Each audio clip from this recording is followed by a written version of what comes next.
আজকে দুপুরে একটা হাঁস রান্না করব, কিন্তু তেল মশলা দেব একদমই কম।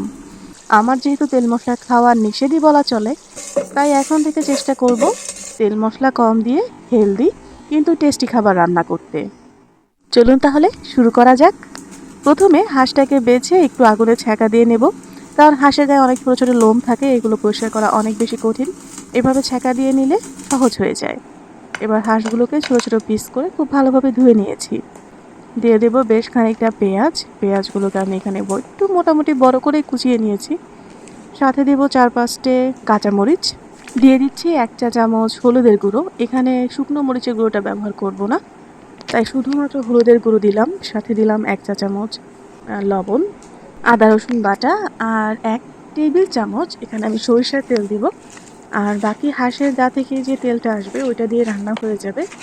এবারে সবকিছু ভালোভাবে মেখে রেখে দেবো 30 থেকে 40 মিনিটের জন্য।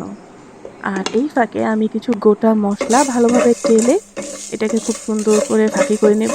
সেটা আমি মাংসটা কষানো হয়ে গেলে তখন ব্যবহার করব।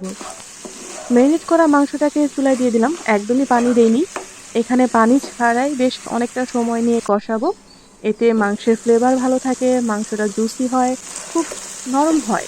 সাধারণত পানি দিয়ে রান্না করা চাইতে আগে কষিয়ে রান্না করলে মাংসের টেস্ট তুলনামূলকভাবে মনে হয় ভালো হয়। মাংসটা কষানো হয়ে গেলে দিয়ে দিলাম আমার গুঁড়ো করে রাখা গরম মশলাগুলো। এবার আবারও বেশ খানিকটা সময় নিয়ে একসাথে কষিয়ে নেব। দেখুন কি সুন্দর একটা রং হয়েছে। এবার দিয়ে দিলাম আলু। মাংসের সাথে আলু তো আমার একদমই পছন্দ, মাংসের চাইতেও আলু বেশি পছন্দ, তাই আলু অবশ্যই দিব।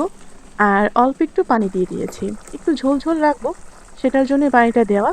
আর সাথে 3টে একদম আস্ত রসুন ধুয়ে দিয়েছি। রসুনটা ভাতের সাথে আমার খুব ভালো লাগে।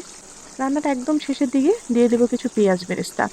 রান্নাটার শেষে একটু পেঁয়াজ বেরেস্তা দিলে রান্নার ফ্লেভারটা খুব সুন্দর আসে, আমার খুব ভালো লাগে। এই তো, আমার রান্না একদম শেষ। এবার খেয়ে দেখবো আসলে কেমন হলো। তুলনামূলকভাবে অনেক মশলা আমি কম দিয়েছি, যেটা আমি আগে ব্যবহার করতাম, এখন আর করি না। হেলদি খাওয়ার চেষ্টা করি।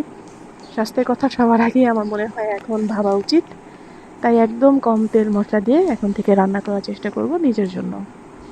তেল মশলা একটু কম হলেও রান্নার টেস্ট কিন্তু খুব একটা হেরফের হয় না। একটু পরিবর্তন মনে হয় প্রথম দিকে, কিন্তু স্বাস্থ্যের কথা ভাবলে এটাই অনেক বেশি টেস্টি মনে হয়। এখন থেকে তাহলে আপনারাও চেষ্টা করবেন কম তেল মশলা দিয়ে খাবার খেতে। আর আমি তো অলরেডি শুরু করেই দিয়েছি।